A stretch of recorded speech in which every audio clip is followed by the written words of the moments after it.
Right now, while you are watching this, in the heart of one of the most inhospitable deserts on Earth, a massive drilling rig is working day and night. It rises like a 24-story building above the endless dunes of the Taklamakan Desert in northwest China. Summer temperatures here can exceed 122 degrees Fahrenheit, and in winter, they can drop below -22. There are no towns nearby, no roads, only sand stretching to the horizon. Yet this machine is steadily cutting deeper and deeper into the planet's crust, meter by meter, toward a depth almost no human has ever reached. The well is called Shenditake One. Its target depth is 11,100 meters. That is deeper than any commercial airplane flies. It is deeper than Mount Everest would reach if it were turned upside down and driven into the ground. China is attempting to create one of the deepest holes ever made on our planet. The question the world keeps asking is simple. Why? Why invest billions of dollars to drill a single hole in the middle of a desert? The answer is far more interesting and important than it first seems. To understand what China is really looking for at such extreme depths, we first need to understand something surprising. Despite all our technological progress, we still know very little about what lies beneath our feet. We have sent spacecraft across the solar system and photographed black holes millions of light years away. Yet the distance from the Earth's surface to its center is roughly 6,370 kilometers. The deepest hole humanity has ever drilled reached only 12,262 meters. That is less than 0.2% of the way to the center of the planet. In simple terms, we have barely scratched the surface. If the Earth were an apple, we have not even broken through the skin. Almost everything we know about the deep interior of our planet comes from indirect evidence. Scientists study how seismic waves from earthquakes travel through the Earth. By measuring changes in the speed and direction of these waves, they create models of what lies below. It is similar to trying to understand what is inside a watermelon by tapping on it and listening to the sound. The method gives useful information, but it remains imprecise. Being able to bring up actual rock samples from 10 or 11 kilometers down would be incredibly valuable. That is exactly what China is trying to do. However, China is not the first country to attempt reaching such depths. The serious effort to drill deep into the Earth began during the Cold War, and it was just as competitive as the race to space. In 1961, shortly after Yuri Gagarin became the first human in space, the United States launched a bold project called Borehole. The goal was to drill through the thin oceanic crust off the coast of Mexico and reach the boundary between the crust and the mantle, known as the Mohorovičić discontinuity. Because oceanic crust is much thinner than continental crust, only 5 to 7 kilometers thick compared to 37 kilometers on land, scientists believed this would be the easiest way to reach the mantle. The project began with strong enthusiasm. Early test drilling successfully recovered rock samples from beneath the ocean floor, which created significant excitement in the scientific community. But the project soon ran into serious problems. Costs rose sharply, technical difficulties increased, and political support weakened. By 1966, the United States Congress cut off funding. Project Borehole was abandoned before it could reach its goal. The Soviet Union watched this failure closely. In 1970, on the centenary of Lenin's birth, they began their own ambitious project on the Kola Peninsula in the far north of Russia. The location was chosen carefully. The Kola Peninsula sits on one of the oldest parts of the Earth's crust, where rocks formed billions of years ago are exposed at the surface. Soviet scientists hoped that by drilling to a depth of 10 to 15 kilometers, they could finally reach the mantle and bring back direct evidence of what lies beneath the crust. This marked the beginning of a new chapter in the race to understand the hidden depths of our own planet. The Soviet project on the Kola Peninsula began with clear ambition. In 1970, engineers started drilling what would become known as the Kola Superdeep Borehole. The goal was not only to set a new world record, but to reach the Earth's mantle for the first time in human history. The early years of drilling went relatively smoothly. Year after year, the well grew deeper.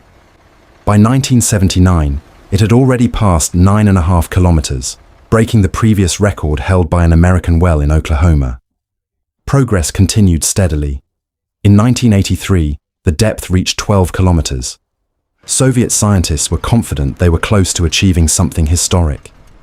In the summer of 1984, during the International Geological Congress in Moscow, the Minister of Geology proudly announced that the well had reached 12,066 meters. The news caused a sensation. Foreign delegates were invited to visit the site, where they could see the drilling rig in operation and examine rock cores brought up from great depths. But shortly after this moment of triumph, serious problems began. In September of 1984, when drilling resumed, a 5-kilometer section of the drill string became stuck and broke off deep inside the well. The lost pipe could not be recovered. The only solution was to start drilling again from a depth of 7 kilometers, creating a new path around the blockage. This setback cost years of work and enormous resources. Despite the difficulties, the team persisted. By 1990, they had managed to reach a final depth of 12,262 meters. This remains the deepest point any human has ever drilled into the Earth's crust. However, the true significance of the Kola Superdeep Borehole was not the record itself. It was what scientists discovered along the way. Many of their findings contradicted long-standing scientific assumptions. Before drilling began, geophysicists expected that around 7 kilometers deep, the granite layer would give way to basalt. This belief was based on decades of seismic data. Instead, the well continued through granite and gneiss, rocks that simply became hotter and more fractured. There was no clear transition to a basaltic layer at the predicted depth. This meant that the models used to understand the Earth's crust needed serious revision. Temperature was another major surprise. Scientific models had predicted that at 12 kilometers, the rock temperature would be around 100 degrees Celsius. Actual measurements showed temperatures reaching 180 degrees. This indicated that heat flow from the Earth's interior in this region was significantly stronger than previously believed. It also suggested that the boundary with the mantle lay much deeper than scientists had expected. Perhaps the most unexpected discovery was the presence of water. At depths where extreme pressure should have squeezed out any liquid, the well encountered hot, mineral-rich water filling fractures and pores in the rock. This water could not have come from the surface. The pressure at such depths would have prevented surface water from penetrating that far down. The only logical conclusion was that the water had been trapped inside the rocks since they formed billions of years ago. This finding changed the understanding of how fluids move within the Earth's crust and how they influence geological processes. Even more surprising were the mineral findings. At depths greater than 9.5 kilometers, the well passed through rocks containing unusually high concentrations of gold, reaching up to 50 grams per ton. For comparison, gold concentrations of only 4 to 5 grams per ton are usually considered economically viable for mining. As news of these discoveries spread, the Kola Superdeep Borehole also became surrounded by myths and speculation. In 1989, a Finnish newspaper published an article claiming that scientists had recorded terrifying screams and moans coming from the well at 12 kilometers depth. The story suggested these were the sounds of hell. Although the article was published on April 1st as a joke, some media outlets reported it seriously. Over time, the legend grew. Stories claimed that a demonic creature had escaped from the hole, that drillers refused to work, and that each new kilometer brought misfortune to the country. Some even linked the collapse of the Soviet Union to the decision to drill deeper. In reality, no such sounds were ever recorded. Instruments used in boreholes measure reflected waves created by the equipment itself, not actual audio from deep underground. The strange noises mentioned in some reports were likely caused by the movement of the drill string or other mechanical activity. Nevertheless, the legend proved difficult to erase and continues to circulate to this day. The Kola Superdeep Borehole ultimately showed that direct exploration of the Earth's crust can reveal far more than indirect methods alone. It also demonstrated how difficult and unpredictable such deep drilling can be. After reaching its maximum depth in 1990, the project was eventually closed. The site was later abandoned, and the well was sealed. For many years, it stood as both a remarkable scientific achievement and a reminder of how challenging it is to reach deep into the planet. Yet the questions raised by the Kola project did not disappear. If anything, they grew stronger. Decades later, another country would decide to take up the challenge again, this time with new technology and new goals in mind. Часть 3. Китай возвращается. Цели и ресурсы. 30 years after the Kola Superdeep Borehole was closed, another nation decided to take on the challenge of drilling deeper than almost anyone had gone before. In May of 2023, China began drilling a new ultra-deep well in the heart of the Taklamakan Desert, within the Tarim Basin in the Xinjiang region. The project was named Shenditake One. Unlike the Soviet effort decades earlier, this new project was supported by advanced technology and a clear set of strategic objectives. The drilling rig used for this project was unlike anything seen before. It stood 72 meters tall and was the first fully automated platform of its kind, designed specifically for ultra-deep drilling.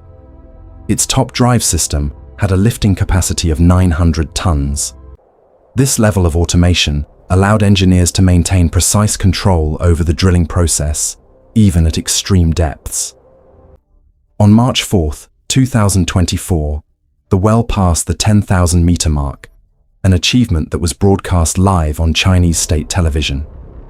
By February of 2025, drilling was completed at a final depth of 10,910 meters.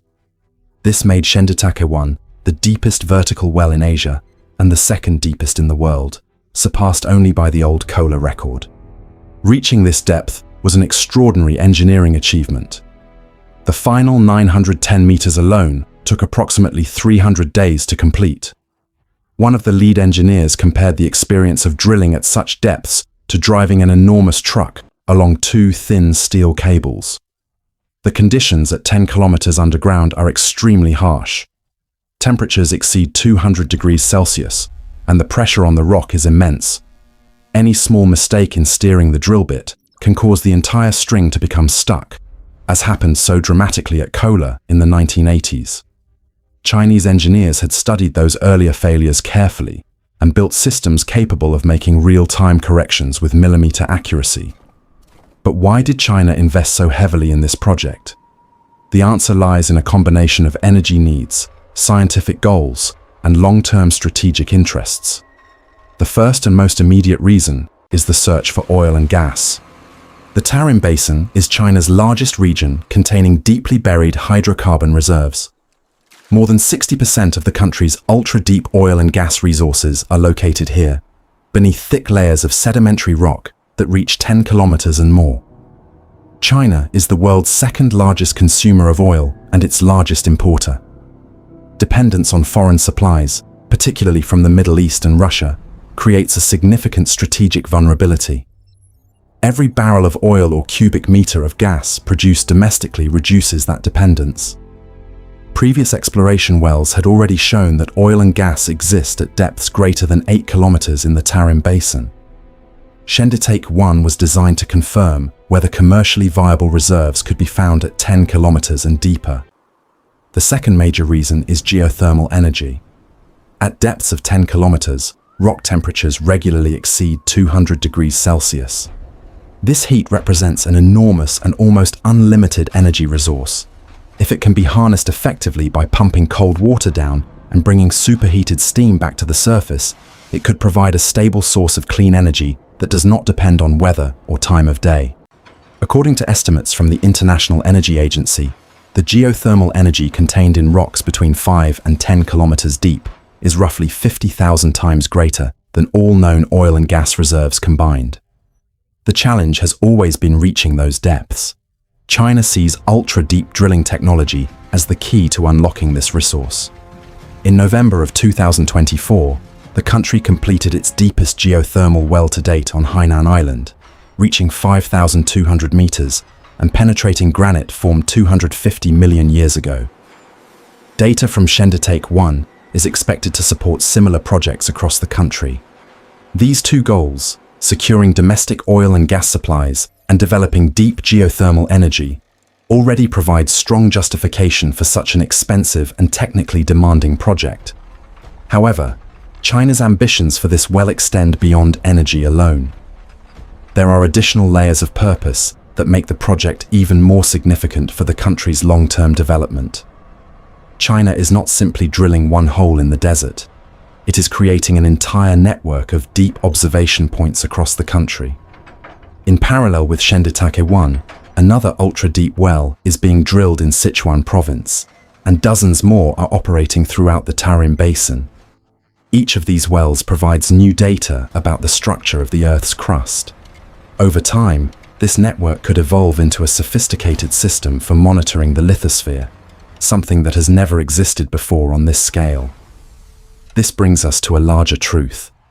Ultra-deep drilling in the 21st century may become what space exploration was in the 20th. Whoever masters the technology to reach these depths will gain access to resources that could sustain civilization for centuries to come. Oil, natural gas, rare earth elements, geothermal energy, and even water hidden deep underground. The Kola Superdeep Borehole already showed that at depths greater than 9.5 kilometers, there can be extremely rich mineral deposits.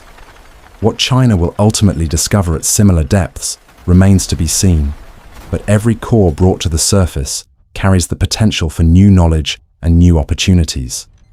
There is a striking contrast between the fate of the Kola Superdeep Borehole and the approach China is taking today. After reaching its maximum depth, the Kola well was eventually abandoned. The drilling rig was dismantled, the buildings fell into ruin, and the borehole was sealed with a metal cover. One of the most ambitious scientific projects of the Soviet Union ended in silence on the tundra. Yet the knowledge gained from that project continues to be studied by scientists around the world. The well itself is gone, but the science it produced lives on. China appears to have learned from this lesson. It is not simply repeating old methods. It is combining new technologies, automated systems, advanced materials, and artificial intelligence to push further while preserving the scientific value of the work. Even if Shenditake One never reaches the mantle, it will still serve as a window into parts of our planet that remain largely unknown. We live on a world we still do not fully understand. We explore distant planets, develop artificial intelligence, and edit the code of life itself. Yet we have never managed to drill more than 12 kilometers into the rock beneath our feet. Every super deep well is a reminder of how much remains hidden right below us. And every additional meter we manage to go downward brings us one step closer to answering questions that humanity has asked for thousands of years. What is really inside the Earth? How does it work? And what can it still teach us? Today, we have traveled from the Taklamakan Desert to the Kola Peninsula, from the dreams of the Cold War to the technological ambitions of modern China. We have seen both remarkable scientific discoveries and the powerful myths that deep drilling continues to inspire. Through it all, one lesson stands out clearly. Our planet still holds many secrets, and the only way to uncover them is to keep going deeper with curiosity, patience, and respect for what we do not yet know. Now I want to hear from you. Do you think China will eventually break the record set by the Kola Superdeep Borehole and drill even deeper? Or do you believe there are limits we may never overcome? Write your thoughts in the comments below. I read every comment, and I'm always interested in what you think about these topics. If you enjoyed this story and want to see more videos about incredible scientific discoveries and the hidden sides of our planet, make sure to subscribe to the channel and turn on notifications. There are many more fascinating journeys ahead. Thank you for watching, and I'll see you in the next one.